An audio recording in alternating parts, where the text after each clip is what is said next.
आवाज कडक. खरंतर स्वराज्य हा मंत्र शिवरायांनी इथल्या मावळ्यांच्या मनामध्ये पेरला. शौर्याचे पराक्रमाचे वादळ सह्याद्रीच्या दऱ्याखोऱ्यामध्ये घुमू लागले. पण या रयतेला आता स्वतःचा राजा होता. इथल्या रयतेशी धोरणात्मक बांधिलकी निर्माण होण्याच्या दृष्टीने स्वराज्य हे स्वतंत्र राज्य घोषित होणं गरजेचंच होतं. आणि त्यासाठी शिवरायांनी राज्याभिषेकाची घोषणा केली. या राज्याभिषेकासाठी गड निवडला. रायगडावर सज्जता सुरू झाली. भव्य शामियाने उभारली जाऊ लागली. राज्यदत्त सुवर्ण सिंहासन काढू लागले. राज्याभिषेकाचा सोहळा रायगडावर 9 दिवस चालणार होता.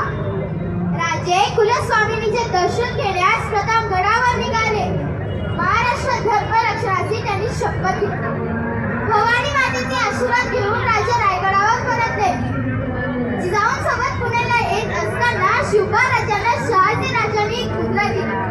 प्रतिपाच्य चंद्रलेखेवरती विष्णू विष्णू वंदिता शासुर शिवसेशा मुद्रा भद्राय राजे.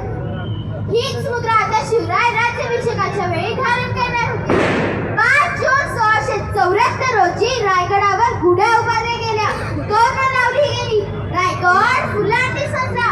सायंकाळी राज्याभिषेकाची विधी सुरू झाली. गागाभटांच्या सूचनेनुसार अष्टप्रधानांनी आपापल्या जागा घेतल्या. राजे आस्ते कदम सिंहासनावर विराजमान झाले. आणि तिथेच होता रत्नजडित 32 माळ्यांचं सुवर्ण सिंहासन. गागाभटांचे मंत्रोच्चार चालूच होते. तोच गागाभटांनी सुवर्ण राजदंड शिवरायांच्या हाती दिला. उजवा गुडघा जमिनीवर टेकून राजांनी सिंहासनाला वंदन केलं आणि राजा सिंहासनावर रूढ झाले. तोच गागाभटांची घोषणा ठोकवली.